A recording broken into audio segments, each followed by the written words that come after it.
Hello friends, मैं विरल जैन आप सभी का स्वागत करता हूं आप ही के यूट्यूब चैनल पास्ट पर इन्वेस्टमेंट में। चलो देख लेते हैं कल कौन से स्टॉक है जो हमारे रडार में होने चाहिए और कल देख सकते हैं निफ्टी और बैंक निफ्टी किस तरह से मूवमेंट कर सकते हैं। बात करते हैं पहले निफ्टी और बैंक निफ्टी की। तो निफ्टी और बैंक निफ्टी में हमने पिछले 2 दिन से हमारी बात हो रही है, कल भी आपको बताया था कि मार्केट बहुत टाइम से स्क्वीज हो रहा है और मैंने आपको 2 दिन से कंटिन्यूशन में मैं आपको बता रहा था कि मार्केट जब भी वॉलेटाइल होता है और एक रेंज के अंदर रहता है तब दोनों तरफ जो है वो सी राइटर, ऊपर की तरफ सी राइटर और नीचे की तरफ पुट राइटर जो होते हैं ज्यादा हो जाते हैं। और जब भी मार्केट ब्रेकआउट देगा या ब्रेक डाउन देगा तो जो भी सेट मूवमेंट करेगा एक फास्ट मूवमेंटम रैली आपको मिलेगी। हमने 2 दिन से 3 दिन से जब से मार्केट स्क्वीज हम इससे बात कर रहे थे और सेम वही जो हमारी रेंज थी सुबह ही मार्केट ने उसको ब्रेक की और एक अच्छी बढ़िया सा हमें डाउनफॉल हमें आज बढ़िया सा हमें कैच करने के लिए मिला। अराउंड हमें कम से कम 1000 रुपए से ज्यादा आज हमको कंटिन्यूअसली कवर अप इसके अंदर मिला था। मैं बार बार सर आपको यही बताता हूँ प्राइस एक्शन के बारे में कि अगर मार्केट जितना स्क्वीज होगा, मार्केट जितना वॉलेटाइल होगा, दोनों तरफ ऊपर की तरफ और नीचे की तरफ सी राइटर और पी राइटर जो है वो बढ़ जाएंगे और जब जैसे ही वो बढ़ेंगे तो जिस तरह भी मार्केट ब्रेकआउट दोगे कोई ना कोई जो ट्रैप होगा और जब ट्रैपिंग होगी तो मार्केट जो है उसको और शॉर्ट कवरिंग की वजह से और आगे चली जाएगी। बात करते हैं निफ्टी की। निफ्टी का भी हमारा कल का सेम लेवल था, सॉरी पहले बैंक निफ्टी की कल की बात कर लेते हैं। अभी कल के लिए देखिए बैंक निफ्टी में हमारा क्या सीन हो सकता है। ये तो हमारा पुराना लाइन था जो हमारा था। कल के लिए सर अभी हमारा निफ्टी में क्या व्यू हो सकता है। देखिए निफ्टी ने एक आज बढ़िया सा मूवमेंट ऑलरेडी दे चुका है आज, राइट। तो अभी कल के दिन हमारा सर टारगेट ये होना चाहिए, कल का दिन जो मार्केट है वॉलेटाइल रहेगा क्योंकि आज अच्छा सा मूवमेंट दिया है तो कल मार्केट जो है पर्टिकुलर वापस से एक ये रेंज के अंदर रह सकता है। 40,000 रुपीज जो है अभी जो पहले हमारा सपोर्ट था अब एक रेजिस्टेंस की तरह काम करेगा ये। सपोर्ट जो है आज का जो लो है वो आज सपोर्ट की तरह हमारा काम करेगा, मगर कल के दिन मार्केट में खास शायद मेरे हिसाब से कुछ रहेगा नहीं क्योंकि एक अच्छा सा मूवमेंट दे चुका है तो ये कहीं ना कहीं इसी रेंज के अंदर रहेगा। अगर कहीं पे भी अगर ये रेंज अगर 40,000 के ऊपर अगर निकलता है और सस्टेन करता है तो आप लॉन्ग कर सकते हो। और ये जो आपका नीचे का जो लेवल है 39,300 के आसपास का वो अगर क्रॉस करता है तो आप शॉर्ट कर सकते हो, मगर ज्यादातर से एक्सपेक्टेशन जो इतना अच्छा मूवमेंट देने के बाद कल का एक दिन जो है मार्केट अगर वॉलेटाइल रहेगा तो भी हमें आश्चर्य नहीं होना चाहिए। बात करते हैं निफ्टी की। निफ्टी के लिए भी सर हमारे कल के लेवल थे, कल हमने यही किया था कि हमने कल यही बात की थी कि 18,000 के आसपास में पुट राइटिंग हो रखी है और ऊपर की साइड पे अच्छी सी बढ़िया सी कॉल राइटिंग हो रखी है। तो दोनों तरफ मार्केट में इस रेंज के ऊपर जाए रेंज के नीचे जाए हमें एक अच्छा सा मूवमेंट मिल सकता है और सेम चीज हमको यहाँ पर दिखने के लिए मिली और अच्छा सा हमने आज कैचअप करने के लिए लिया। अभी मार्केट का माहौल सर क्या है। सर अभी के लिए मार्केट का माहौल जो हमारा है वो सेम रहेगा। 18,000 रुपया जो है अभी शायद एक तरह से हमारे लिए रेजिस्टेंस का काम करेगा अभी, ठीक है। और जो 17,800 17,500 जो लेवल है हमारा वो अभी सपोर्ट की तरह काम करने वाला है। कल के दिन के मार्केट के लिए आपकी यही रेंज रहेगी। अगर 18,000 के ऊपर का मार्केट सस्टेन करता है कम से कम आधा 30 मिनट उसके ऊपर सस्टेन कर जाता है तो फिर आप लॉन्ग साइड जा सकते हो। और अगर नीचे की साइड अगर आप आता है, अगर 17,800 का लेवल तोड़ के अगर आता है नीचे की साइड पे और अगर 30 मिनट अगर सस्टेन करता है तो आप शॉर्ट साइड जा सकते हो। देख लेते हैं सर स्टॉक कल के लिए हमारे कौन से होने चाहिए। कल के लिए जो हमारा फोकस में शेयर रहेगा सबसे पहले रहेगा टीसीएस।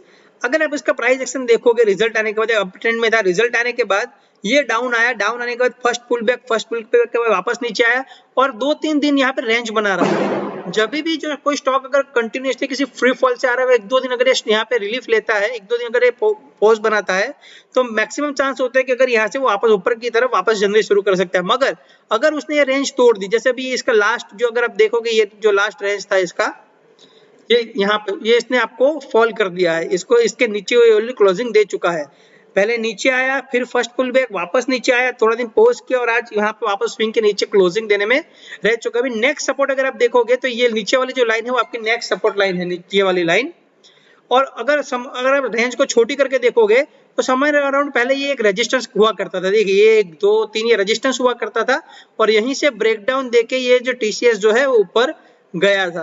तो नो डाउट अगर मार्केट जो है नेक्स्ट सपोर्ट जो है इसका इस रेंज के आसपास में निकल के आ रहा है, समय अराउंड इस रेंज के आसपास इसका जो सपोर्ट है निकल के आ रहा है।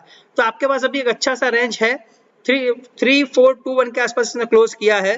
तो कल अगर ये आज के दिन का लो ब्रेक करके आज के नीचे निकलता है 3415 के नीचे अगर निकलता है तो आप इसको 10 या 15 रुपए का स्टॉप लॉस लगा के ले सकते हो। आपका पहला टारगेट जो होगा 3400 जो राउंड फिगर है वहां रहना चाहिए। अगर वो भी अगर वो क्रॉस करता है, 34,000 का जो लेवल है वो भी अगर सस्टेन नहीं करता है तो 3480 3470 तक के लेवल आपको मिल सकते हैं। समय अराउंड जहां से इसने ब्रेकआउट दिया था इसी रेंज के आसपास आपको 3370 के पास नेक्स्ट इसको सपोर्ट ले सकते हैं। आपके पास बीच में बढ़िया से गैप है जो आप अच्छे से कैच कर सकते हो। इसके बाद हमारा स्टॉक रहेगा अपोलो हॉस्पिटल। इसका अगर प्राइस एक्शन देखोगे तो पहले कंटिन्यूअसली गिरता हुआ आ रहा था, समय अराउंड इसने यहाँ पे सपोर्ट लिया, फिर पुल बैक दिया। जब भी अगर किसी स्टॉक को अगर वापस नीचे आना होगा ना जल्दी से आएगा, फटक से नीचे आएगा, सेलिंग जो होगी वो फास्ट होगी। तो इसने 2 दिन ऐसे कंटिन्यू करने के बाद भी और 2 दिन अच्छा सा मार्केट फॉल होने के बाद भी ये नीचे नहीं आया है और अभी भी हायर लेवल पे वेट कर रहा है और एक इनसाइड कैंडल भी बनाया है। तो नो डाउट ये ऊपर जा सकता है ऐसा लग रहा है प्रॉपर्ली। तो कल के दिन में अगर ये 4330 का लेवल अगर क्रॉस करता है तो 20 रुपए का स्टॉप लॉस लगा के आप इसको ले सकते हो। आपका जो पहला टारगेट होगा जो समय अराउंड आपका पहला टारगेट जो 44,000 के आसपास होना चाहिए, जो समय अराउंड यहाँ पे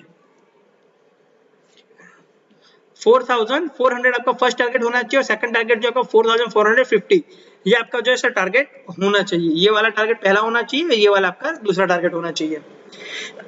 एक अच्छे लेवल पे दिख रहा है। इसके बात करते हैं डीवी स्लैब की। अगर डीवी स्लैब का अगर प्राइस एक्शन देखोगे तो पहले फॉल आया, पुल बैक हुआ, वापस फॉल आया, वापस पुल बैक हुआ, मगर इस पर अगर आप देखोगे जैसे मैंने कल कल मैंने आपको टीवीएस मोटर कल के वीडियो में दिखाया था जिसने बहुत बढ़िया हमको आज रैली दिया, बहुत बढ़िया रैली दिया टीवीएस। कल भी मैंने उसको आपको बताया था कि अगर किसी बड़ी कैंडल का बड़ा ब्रेकआउट आता है उसके बाद अगर सेलर्स उसको 50% से ज्यादा नीचे ले आते हैं, अराउंड अगर समझो कि 50% मतलब अराउंड इस लेवल के आसपास अगर उसको नीचे ले आते हैं तो आप कहीं ना कहीं ये समझ सकते हो कि ये सेलर जो अभी भी इसमें एक्टिव है। मगर इतना बड़ा निफ्टी में फॉल आने के बाद भी ये निफ्टी 50 का ही शेयर है डीवीएस लैबोरेटरी, उसको 50% से नीचे भी नहीं ले पाया है। मतलब कहीं ना कहीं इसमें बायर्स अभी भी एक्टिव है, सेलर्स अभी भी कमजोर है और ये इनसाइड कैंडल भी है। तो कल के दिन में अगर ये 5220 5200 के ऊपर अगर निकलता है तो 20 रुपए का स्टॉप लॉस लगा के आप इसको ले सकते हो। आपका जो पहला टारगेट जो होगा वो 5300 के आसपास होना चाहिए। कल के लिए मेरा फोकसेबल शेयर रहेगा। जैसे मैंने कल टीवीएस मोटर के बारे में बताया था आपको कि भाई मैं टीवीएस में कल फोकस पे काम करूंगा और आज देखो टीवीएस ने बढ़िया से रिजल्ट दिया। क्योंकि आपको ये बात समझनी होगी सर, देखिए इसमें प्राइस एक्शन क्या है कि जितने सेलर्स यहाँ पे होंगे, जितने भी सेलर्स ने यहाँ पे बेचा होगा, इन्होंने यहीं पे शॉर्ट कवरिंग कर ली अपनी, यहाँ पे यहीं पे शॉर्ट कवरिंग कर ली है। सेलर्स एक बार कोशिश कर चुके हैं लेके नहीं आ पा रहे हैं, मतलब अभी इसमें बायर्स एक्टिव हो चुके हैं तो इसको कंपल्सरी ऊपर लेके जाएंगे। हाँ, अगर ये ब्रेकआउट के बाद अगर 50% से नीचे अगर सेलर उसको दूसरी कैंडल में ही सेम ले आते हैं तो ये समझ सकते हैं कि भाई इसमें अभी सेलर्स एक्टिव है। मगर इस कैंडल में आपको क्लियरली दिख रहा होगा कि सेलर्स इसमें एक्टिव नहीं है। इसके बाद हमारा रहेगा मेट्रोपोलिस। ये मेरा पसंदीदा शेयर है। हमने पहले भी इसको इस कैंडल पे भी हमने बाय किया था, इस कैंडल पे भी हमने बाय किया था और आज समय अराउंड देखोगे तो बिल्कुल वही रेंज के अंदर अभी भी ये खेल रहा है। मतलब अभी भी इसी रेंज में बना हुआ है मगर हायर लेवल पे वेट कर रहा है। अगर इसको नीचे आना होता तो आज आ सकता था, मगर अभी भी ये हायर रेंज के अंदर अभी भी ये काम कर रहा है। तो कल अगर ये 2972 के ऊपर अगर मतलब 2970 के अगर ऊपर ही निकलता है, इस लेवल से के ऊपर अगर ये निकलता है तो आप इसको बाय कर सकते हो। 10 रुपए का आपके अंदर स्टॉप लॉस होगा। आपको जो पहला टारगेट जो होगा 3035 के आसपास होगा। तो हमारे लिए कल के लिए इतने शेयर्स है। टीसीएस हमारा सेल साइड रहेगा, अपोलो हॉस्पिटल बाय साइड रहेगा, डीवीएस लैबोरेटरी बाय साइड रहेगा और मेट्रोपोलिस जो हमारा वो बाय साइड रहेगा। इसके अलावा अगर कोई लाइव मार्केट में अगर कोई ट्रेड अगर मुझे दिखता है कल तो मैं टेलीग्राम पे अपडेट कर दूंगा। टेलीग्राम की लिंक जो डिस्क्रिप्शन में दी हुई है। Thank you.